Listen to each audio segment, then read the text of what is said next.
Let me tell you something, loving yourself is intimidating because many of us haven't been taught how to do it. We actually are not proficient in self-love. Like we don't know how to love ourselves. That's why we place so much demand for other people to do it for us. Hi guys, welcome to my channel. My name is Rutendo Melody Kanguru and I am the author of a book called Hosting Heaven, Learning to Hear the Voice of God for Your Life. And I also happen to be the person that kind of creates content on this channel. So I'm hoping that you are gonna subscribe and you're gonna become a part of the community. We do affirmations, guided meditations that are biblically based, and prayers. And we do Bible studies as well. We're gonna be doing a lot more Bible studies. And I really just have been on this personal journey of self-love for the past couple of years, and I just want to share that journey with you, and I try to share that journey with a few videos on this channel. A few of those videos are also going to be in the description box below if you want to follow that journey with me. I wanted to share something that really was such a powerful tool for me on my journey, which has become somewhat of a culture in my own personal self-love journey. I feel like I'm saying self-love journey quite a lot, but well, it is a self-love journey video. So these are journaling prompts that have really just become lifestyle questions for me that I ask myself every time I want to ascertain if I am really genuinely taking care of myself. One thing that I found out of my self-love journey is that you cannot outsource self-love. In fact, you cannot outsource love. There's going to be people that will come into your life as friends. They're going to be people that will come into your life as life partners, or a husband or a wife, or just people that you surround yourself with that care about you. But there is never going to be anybody that will show up as consistently as they should when it comes to love more than you. I'm telling you, you are the most reliable person to love yourself. And the only way that you can genuinely and authentically actually love yourself best is if you are connected to God, who is love himself. And so I want to just give you these 10 questions, and I'm hoping that they're going to be useful in your own self-love journey. You can use them on a weekly basis every single Sunday evening. Just ask yourself, have I done a good job at really nourishing myself so that I can pour out and overflow to other people? So let's quickly get right into these questions. The first question I want to invite you to ask yourself is, have I devoted enough time to myself this week? Part of self-love is really taking time to yourself, taking time to do things that nourish you, things that fulfill you, things that fill you up, things that make you happy and joyful, so that when you step into other people's contexts, you are able to actually overflow that abundance from within. You can also ask yourself the question, have I stayed present in my everyday life? I'll be honest with you, I'm an accountant, and sometimes every day is like month end.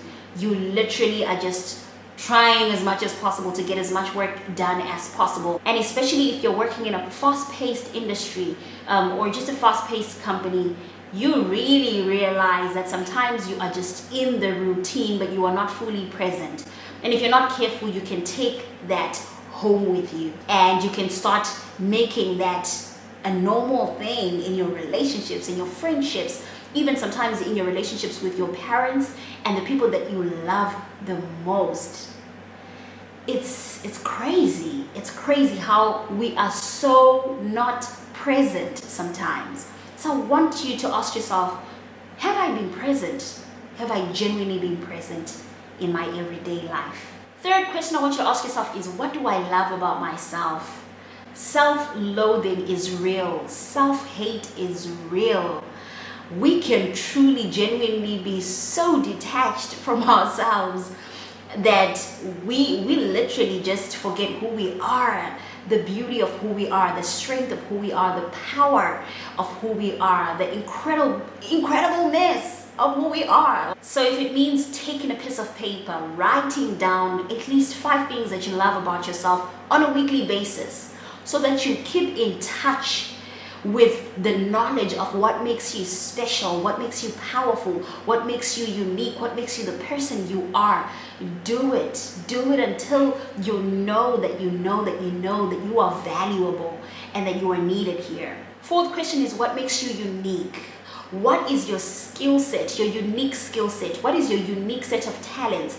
What is your unique anointing set? What is it that God has placed over you and caused you to be different from everybody else that you know? What value, distinguished value, do you bring into your circle of friends, into your workplace, into your family, into your relationship, into your marriage, into everything that you're connected to?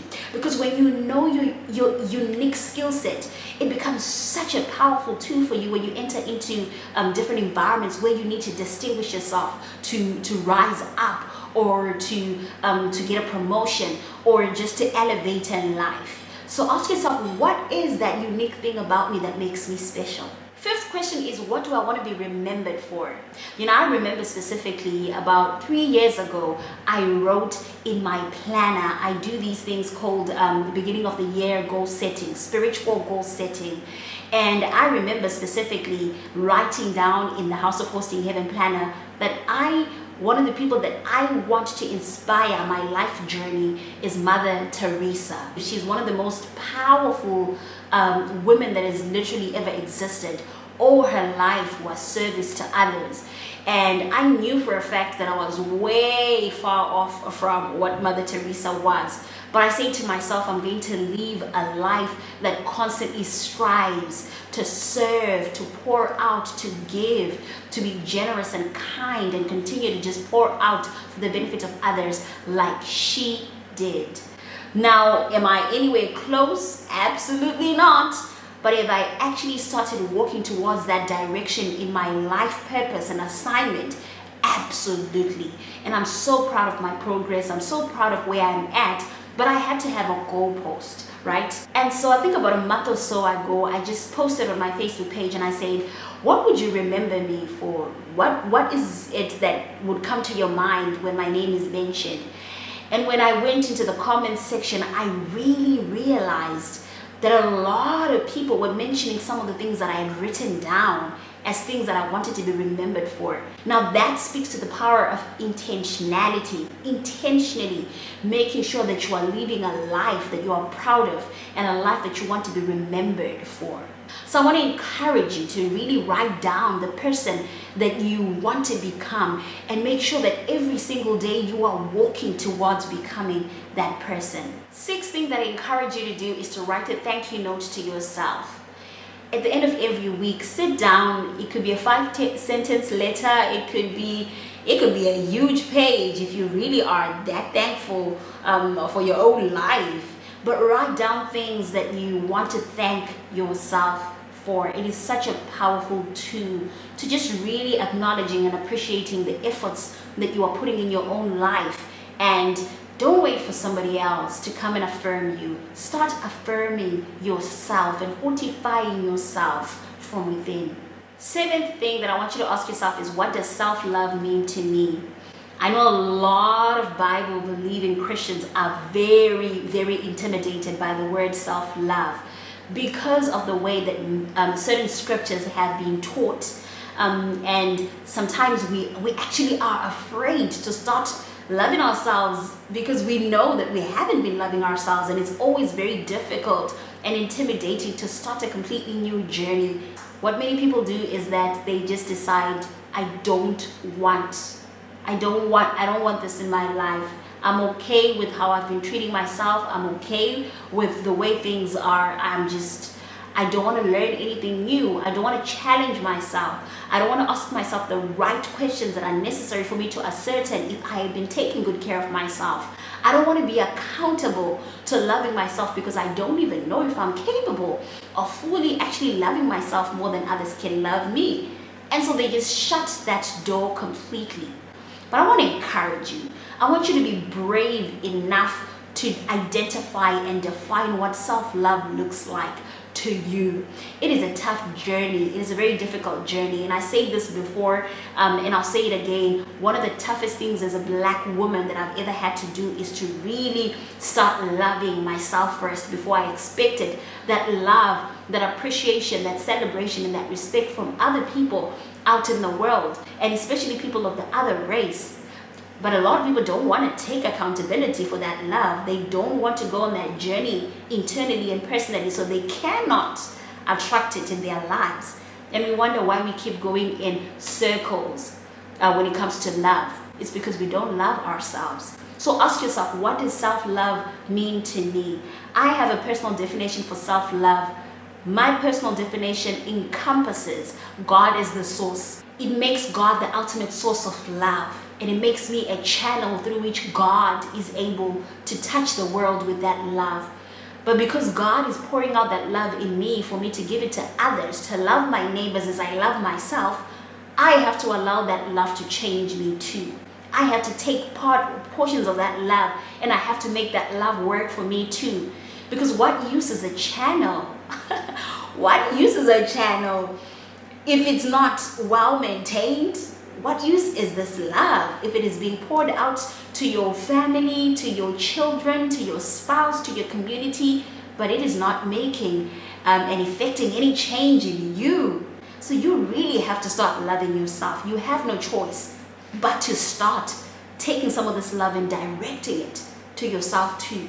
You need it. 8th question I want you to ask yourself is, what am I good at? You know, there's nothing as powerful as being affirmed in a certain area of your life, or knowing for a fact that you are good at something. A lot of suicide cases are because people don't think they're good for anything.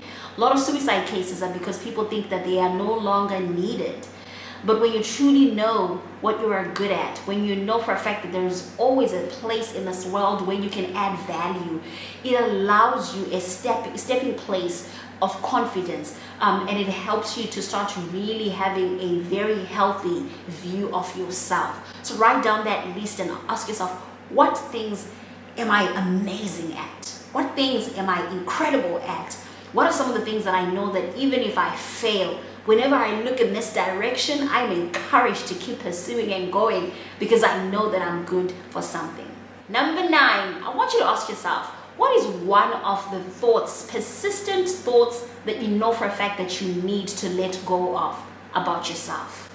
You know, we have so many habits and so many thoughts about ourselves that are not enriching us, that are not edifying us, that are not adding value in our journey. In fact, they are destructive and they are really self-defeating thoughts. I want you to write those thoughts down. Write them down and actively and intentionally start working at making sure that you break them down, replacing them by thoughts of good, thoughts that are empowering. Because those thoughts, it could be one thought. It is that one thought that is really stopping you from some of the most incredible things that you could do with your life, with your business, with your relationships. That one thought has to go. What is it? Write it down. Finally, I want you to sit down and ask yourself, what one thing would your younger self be proud of today? I know for a fact that there's been times in my journey where I just felt like, you know what, I think this life is not really worth living. There were really trying and dark seasons in my own personal journey where I just felt like I was not good enough or good at anything. And when I look back, I think to myself, wow, if I had actually given up on myself, I wouldn't have encountered this version of me. I wouldn't have been able to just absolutely enjoy watching myself flourish in certain spaces of my life. And so sometimes you just need to give yourself to the process of time. You need to allow yourself to evolve and to grow. You need to permit God to actually start working out the story, writing that story again, especially in times when you have just been through something incredibly difficult. That's when you are most discouraged. I'm hoping that those 10 questions are going to really, really help you connect with yourself so that you can truly stand in your power, the power that God has given you to go out there and fulfill your God-given assignment, but most importantly, that they can really help you discover yourself so that you can be the best version of yourself in your relationships, in your community, in your business, in your career, and in anything that surrounds you. May you know yourself enough to know the value that you've been sent on assignment by God to bring to the world. I have a few more questions that I've added to the list that I'm going to drop in my blog, House of Hosting Heaven. The link will be in the description box below, but I really want to encourage you to ask yourself these questions and make it a habit to ask yourself these questions, because they have really edified me in my own self-love journey. Let me know if this video has been useful. Let me know if the self-love videos that I've been doing have been useful specifically to you. I will link the other videos that I've done in the description box below as well. But I'm super grateful for every single one of the new subscribers. I know that the channel has been growing quite a lot. My name is Melody, and I'm so deeply grateful that you permit me to serve you. And I'm gonna see you in my next video. Bye.